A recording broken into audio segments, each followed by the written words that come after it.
শূন্য থেকে শূন্য সহ 1 থেকে 9 পর্যন্ত। হ্যাঁ, এই জিনিসগুলো হলো প্রতীক বা চিহ্ন। হ্যাঁ, চিহ্ন, এই চিহ্নগুলো দিয়ে এই সংখ্যা প্রকাশ করা হয়। সংখ্যা বলতে কি, কোনো কিছুর পরিমাণ। হ্যাঁ, যে কোনো কিছুর পরিমাণ প্রকাশ করার জন্য, যেমন আমরা কি জানি যে আরবিতে কয়েকটা হরফ একসাথে করে একটা কালিমা, যখন একটা অর্ধবোধক ইয়ে তৈরি করে তখন সেটা কালিমা। আপনি আবার যখন অঙ্কের ক্ষেত্রে যদি কোনো চিহ্ন অর্থ প্রকাশ করে, কোনো কিছুর পরিমাণ প্রকাশ করে, তখন সেটা সংখ্যা হয়ে যাবে। ব্যাপারটা কি পরিষ্কার হয়েছে কিনা ভাই? খুবই অল্প জি কথা। স্যার। আচ্ছা, এখন আমরা একটা জিনিস বলি, অঙ্ক শব্দের অর্থ কি? অঙ্ক শব্দের অর্থ চিহ্ন। হ্যাঁ, কি যেন কয়, তোমরা শয়তানের পদাঙ্ক অনুসরণ করো না। পদাঙ্ক মানে কি? পায়ের চিহ্ন। এর চিহ্ন। পদ যোগ অঙ্ক। হ্যাঁ, এই অঙ্ক মানে কি? চিহ্ন। মানে আমরা হেঁটে যাওয়ার সময় পায়ের যে চিহ্ন থাকে না, এগুলোর নামই তো আপনার কি? পদাঙ্ক, তাই না? জি। অঙ্ক মানেই কিন্তু চিহ্ন। তাহলে চিহ্ন কোনগুলো? চিহ্ন হলো অঙ্কের সংখ্যা প্রকাশ করার জন্য শূন্য সহ 1 থেকে 9 পর্যন্ত। এগুলো হলো কি বলেন তো? অঙ্ক। বুঝতে পারছেন? আচ্ছা, এই অঙ্কগুলো সংখ্যা কখন হবে? সংখ্যা তখন হবে যখন হলো কি, কোনো কিছুর পরিমাণ বোঝাবে। যেমন 9টি বই। হ্যাঁ, 9টি বই। এই 9টি এখন সংখ্যা হিসেবে কাজ করতেছে। বুঝতে পারছেন? কিন্তু এই 9 যখন আমরা এই প্রকাশের যে মাধ্যম হিসেবে ব্যবহার করতেছি, এটা হলো চিহ্ন। এই চিহ্ন দিয়ে এই পরিমাণটা প্রকাশ করতেছি। ঠিক আছে? আচ্ছা। জি। আচ্ছা, এটাই হলো মূল কথা। তাহলে এখন আমরা ছোটোর সময় যখন অঙ্ক করেছি, অঙ্ক করার সময় আমাদের অনেক সময় সমাধান হয়ে গেছে। আমাদেরকে বলা হতো 4 অঙ্কের বৃহত্তম সংখ্যা গঠন করেন। 4 কত? 4 অঙ্কের, হ্যাঁ, বৃহত্তম সংখ্যা। আচ্ছা, এখন এই বাক্যের মধ্যে অঙ্কও আছে, সংখ্যাও আছে, ঠিক কিনা? হ্যাঁ। একটা বাক্যের মধ্যে অঙ্ক আছে, সংখ্যা আছে। আমরা 4টা অঙ্ক কি 4টা 9 লিখতাম। ঠিক আছে? 4টা অঙ্ক মিলে কি তৈরি হয়েছে বলেন তো ভাই? একটা সংখ্যা তৈরি হয়েছে। সংখ্যা তৈরি হয়েছে। ঠিক আছে? তাহলে আমরা এই এতটুকু পরিষ্কার হলেই আমরা মনে রাখতে পারবো যেখানে অঙ্ক ব্যবহার হয়েছে, এগুলো এগুলো সিঙ্গেল সিঙ্গেল, এগুলো অঙ্ক। এই অঙ্কগুলো দিয়ে একটা সংখ্যা গঠন করা হয়েছে। ঠিক আছে? এতটুকু বুঝলেই আমাদের আর কি দুইটা জিনিস পরিষ্কার হয়ে যাবে। বুঝতে পারছেন? বলতেছিলেন যে শূন্য আর 1 থেকে 9 এই গ্রুপের মধ্যে এটা হলো সাহায্যকারী, আর এগুলো সার্থক। সার্থক মানে কি? যে সফল। বুঝতে পারছেন? যে কাজ করতে পারে, যে কাজ করে বিজয়ী হতে পারে। ঠিক আছে? আর শূন্যটা কি বলেন তো? শূন্য আসলে নিজে নিজে কোনো কাজ করতে পারে না, আরেকজনকে সাহায্য করতে পারে।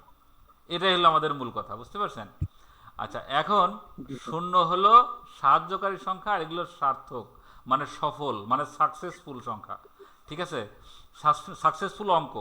তাহলে আপনার এটা তখনই শূন্য তখনই কাজে লাগবে যখন এদের মধ্যে যে কোনো একটাকে সাহায্য করবে আর কি। ঠিক আছে? ওকে। 9কে সাহায্য করে একে 90 বানায় ফেলতেছে। ঠিক আছে? আর একটা শূন্য লেগে 900 বানায় ফেলতেছে। কিন্তু এই শূন্য পাশাপাশি অনেকগুলো বসলে এর কোনো দাম হবে না। ঠিক আছে? এটাই তো কথা, নাকি? জি স্যার। হলো একটা সংখ্যাকে মানে আমরা টেস্ট করব কি দিয়ে? যে আপনি একটা বলবেন যে যেই সংখ্যাকে এক এবং ওই সংখ্যা, হ্যাঁ, এক এবং ওই সংখ্যা দিয়ে ভাগ করলে এক এবং নিঃশেষে ওই বিয়োজ্য সংখ্যা। হয়। হুম। এবং অন্য কোনো সংখ্যা দিয়েই কি করা যায় না বলেন তো? ভাগ কর। 10-এর মধ্যে কয়টা আছে, 10 থেকে 20-এর মধ্যে কয়টা আছে, এরকম বের করতে বলবে। হ্যাঁ, তো এখন আপনার হলো জানতে হবে কোনো একটা সংখ্যা মৌলিক নাকি যৌগিক। এটা বের করার সিস্টেম কি?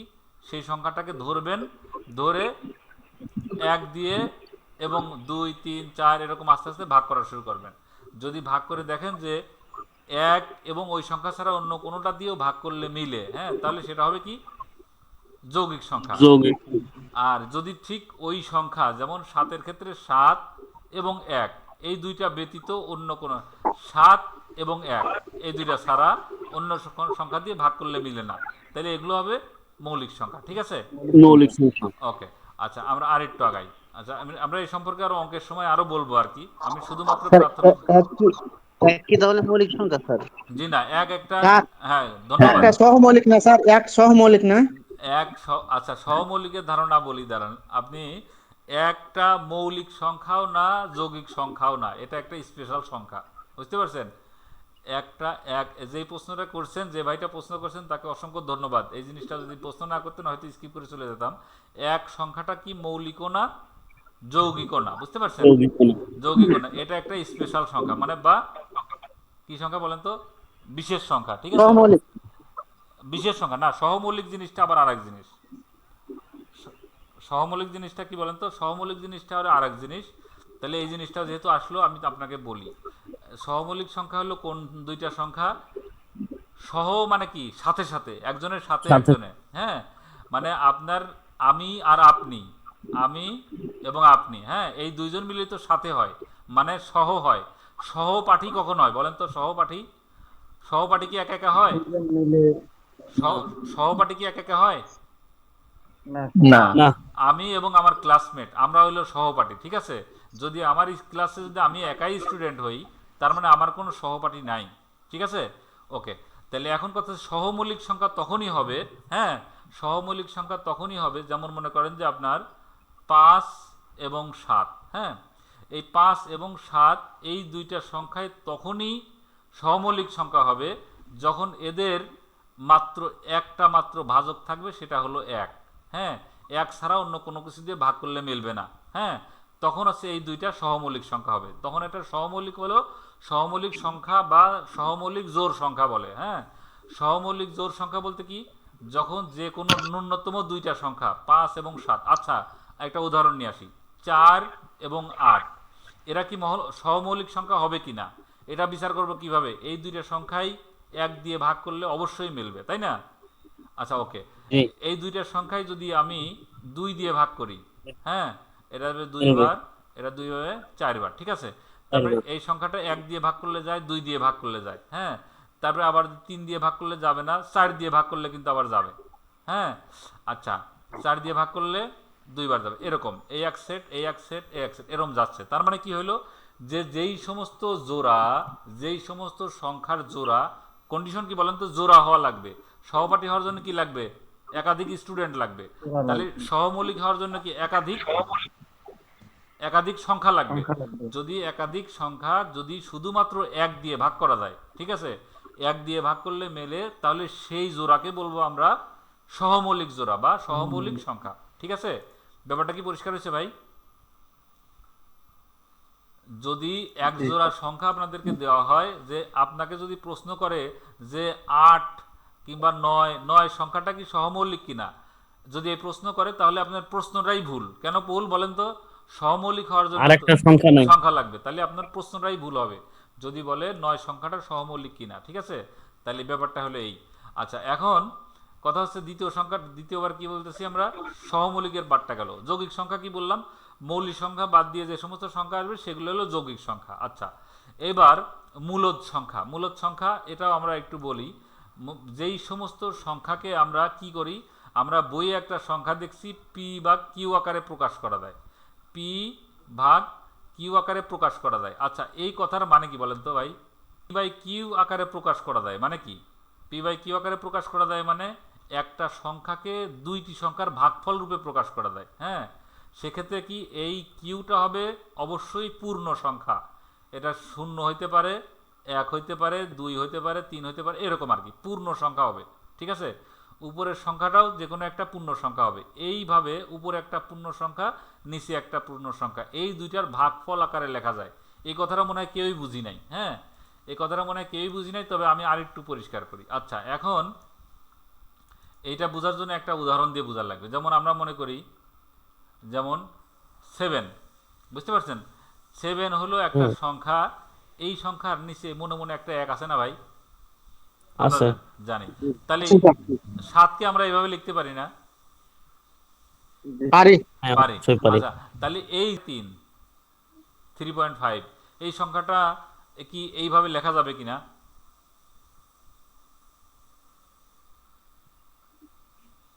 যাবে। কিভাবে জি যাবে? স্যার, লেখা যাবে। আমরা দশমিক ভগ্নাংশকে আমরা কি সাধারণ ভগ্নাংশে প্রকাশ করতে পারি না? 35 পারা যায় স্যার। আর নিচে 10, তাহলে এটা কি লিখতে পারলাম না ভাই? এইরকম, মানে এই দুইটি সংখ্যার ভাগফল আকারে, মানে এই পি বাই কিউ বলতে বোঝাচ্ছে যে যে কোনো সংখ্যাকে এইভাবে লেখা গেলেই সেটা হবে কি বলেন তো, মূলদ সংখ্যা, ঠিক আছে? মূলদ সংখ্যা মানে কি? মূলদ সংখ্যা মানে এই সংখ্যাটা তৈরি হয়েছে, বুঝতে পারছেন? এই সংখ্যাটা তৈরি হয়েছে কোথার থেকে? এই যে একটা দুইটা সংখ্যার সম্পর্ক থেকে, বুঝতে পারছেন? এই সংখ্যাটা তৈরি হয়েছে কোথার থেকে বলেন তো? 3.5 সংখ্যাটা তৈরি হয়েছে কিভাবে? এইভাবে, ঠিক আছে? এইভাবে, অথবা কিভাবে বলেন তো? 7কে 2 দিয়ে ভাগ করলেও তো এটা হয়, তাই কি না? জি জি, এইটাও কাটা সাড়ে করলে তিন 5 যাবে 7 বার, 5 যাবে 2 বার, এটাই তো সেটা নাকি? জি জি। আচ্ছা, তার মানে আপনি যেই সমস্ত সংখ্যাকে এরকম একটা সম্পর্ক দেখাই দিতে পারবেন যে এই দুইটা জিনিসের ভাগফল থেকে এই জিনিসটার জন্ম হয়েছে, হ্যাঁ, যদি এটা আপনি প্রমাণ করে দেখাইতে পারেন, সেটাই হবে কি? মূলদ সংখ্যা। কথাটা কি পরিষ্কার হয়েছে সবার? হরটা কি পূর্ণ সংখ্যা হওয়া লাগবে? হরটা পূর্ণ সংখ্যা হবে, পূর্ণ সংখ্যা হওয়া লাগবে, কোনো ইয়ে হওয়া যাবে না, ভগ্নাংশ হওয়া যাবে না, কোনো দশমিক সংখ্যা হওয়া যাবে না। নিচেরটা কন্ডিশন থাকে যে নিচের কিউটা কেমন হবে? পূর্ণ সংখ্যা হবে। পূর্ণ সংখ্যাগুলো কি 0, 1, 2, 3 এরকম আনলিমিটেড, ঠিক আছে? পূর্ণ সংখ্যা হবে, ঠিক আছে? এটা আচ্ছা, পি ভাগ কিউ এই আকারে লেখা যাবে। ওকে, তাহলে এখন আমরা আরেকটু বুঝি। আরেকটু বোঝার জন্য এখন আপনি একটা জিনিস দেখতে পাচ্ছেন যে এই জিনিসটা মূলদ সংখ্যাটা তৈরি আছে কোথা থেকে? যে কোনো একটা সম্পর্ক থেকে। সম্পর্ক কিভাবে? যেমন আপনার হাফ 0.5, 0.5কে আপনি এভাবে লিখতে পারেন না ভাই? 5/10 বা 1/2 এরকম লিখতে পারি না? লিখতে পারি। তার মানে এই সংখ্যাটা আসছে কোথা থেকে? এই জায়গা থেকে, এই জায়গা থেকে। আবার যদি উল্টা করে বলি, এই সংখ্যাটাকে আমরা এই পি ভাগ কিউ আকারে আমরা লিখতে পারি, পি বাই কিউ আকারে প্রকাশ করা যাচ্ছে, হ্যাঁ। তার মানে আমরা একটা জিনিস কি পাচ্ছি বলেন তো? এই জিনিসটার নাম হলো সম্পর্ক, বুঝতে পারছেন? এটার নাম কি বলেন তো? সম্পর্ক। সম্পর্ক মানে সম্পর্ক কি? মানে এই সম্পর্ক থেকে এটা তৈরি হয়েছে, মানে দুইটা সংখ্যার সম্পর্ক থেকে এটা তৈরি হয়েছে। এটাকে বলা হচ্ছে আপনার কি? নেসবত, হ্যাঁ। কি বলেন তো? নেসবত মানে এর সাথে এর সম্পর্ক আছে। সম্পর্ক থাকার কারণেই কিন্তু এই জিনিসটা তৈরি হয়েছে। আরবিতে কিন্তু এটার এই আপনার আদাদের নাসবিয়া বলে আর কি, বুঝতে পারছেন? ইংরেজি কি শোনেন, মূলদ শব্দটার ইংরেজি হচ্ছে রেশনাল, হ্যাঁ, রেশনাল নাম্বার। আচ্ছা, রেশনাল নাম্বার মানে কি? রেশিও, রেশিও থেকে আসছে রেশনাল। আচ্ছা, রেশিও মানে কি বলেন তো? দুইটা সংখ্যার অনুপাত না ভাই? জি আচ্ছা, এই জন্যই আপনার মূলদ সংখ্যাটা এভাবে তৈরি হয়। মূলদ মানে যেই মূল থেকে আসছে আর কি জিনিসটা। ওকে, আপনার অমূলদ সংখ্যা কি? যেগুলো মূলদ সংখ্যা আছে সেগুলো বাদে সবই অমূলদ সংখ্যা। আচ্ছা, অমূলদ সংখ্যা আপনার মনে রাখলেই মূলদ সংখ্যা সব হয়ে যাবে। আমাদের পরীক্ষার জন্য যতটুকু দরকার মনে রাখার সেটা আপনি বলবেন। সেটা হচ্ছে পূর্ণবর্গ নয়। পূর্ণবর্গ নয় মানে কি বলেন তো? পূর্ণবর্গ বলতে কি বুঝি আমরা? যেই সমস্ত সংখ্যাকে এরকম একই সংখ্যার গুণফল আকারে লেখা যায়, ঠিক আছে? যেমন 9, হ্যাঁ, 9কে কিন্তু আমরা এভাবে লিখতে পারি, হ্যাঁ। 12কে কি আমরা লিখতে পারি এরকম ভাই? না, পারি না। পারি না, তাহলে এটা পূর্ণবর্গ না। আচ্ছা, তারপরে কি 16কে তো আমরা এভাবে লিখতে পারি, 16 হ্যাঁ হ্যাঁ। তাহলে যে সমস্ত, আচ্ছা, তারপরে 64কে লিখতে পারি, না না, 68, 64 64, হ্যাঁ। 49কে লিখতে পারি, পারি। 7 7 49। আচ্ছা। তার মানে যেই সমস্ত সংখ্যাকে আমরা এরকম গুণফল আকারে লিখতে পারি সেটাকে আমরা পূর্ণবর্গ সংখ্যা বলবো। কি বলবো বলেন তো ভাই? পূর্ণবর্গ সংখ্যা। পূর্ণবর্গ সংখ্যা। আচ্ছা, যেই সমস্ত সংখ্যা এখন পূর্ণবর্গ না, আমরা যেগুলো পূর্ণবর্গ সেগুলো তো বললাম, কিন্তু যেগুলো পূর্ণবর্গ না সেটা হলো আমার আলোচ্য বিষয়। আচ্ছা ভাই, 3 কি পূর্ণবর্গ সংখ্যা? না স্যার। না। যে 3 যেহেতু পূর্ণবর্গ সংখ্যা না, এটার যদি বর্গমূল করি, হ্যাঁ, রুট ওভার করি, এটাকে আমরা মূলত অমূলদ সংখ্যা বলবো আর কি প্রথমত, হ্যাঁ। তাহলে সেগুলো কি? √2, √3, হ্যাঁ, √5, হ্যাঁ, √7, হ্যাঁ, √6, হ্যাঁ, √6, এই সবগুলোই কিন্তু আপনার পূর্ণবর্গ নয়, কিন্তু রুট ওভার করার কারণে এগুলো অমূলদ সংখ্যা, ঠিক আছে? আমার লক্ষ্য কিন্তু 16 কি পূর্ণবর্গ নাকি অপূর্ণবর্গ এটা বুঝতে হলে এই সংখ্যাটাকে 4 গুণ 4 আকারে লেখা যায় কিনা, হ্যাঁ। এখন মনে করেন যে 10 সংখ্যাটা কি পূর্ণবর্গ না অপূর্ণবর্গ? যদি টেস্ট করে দেখবো, কিভাবে টেস্ট করে দেখবো? এটা কি আমরা পূর্ণবর্গ লিখতে পারি? না, 2 গুণ 5 লেখা যায়, হ্যাঁ। তাহলে এটা কিন্তু আসলে সমান সমান হচ্ছে না, কিন্তু 16কে আমরা এইভাবে লিখতে পারি। যদি এইভাবে লিখতে পারি, দুইটা সংখ্যার গুণফল আকারে লিখতে পারি, তাহলে সেই জিনিসটা হবে পূর্ণবর্গ সংখ্যা, ঠিক আছে?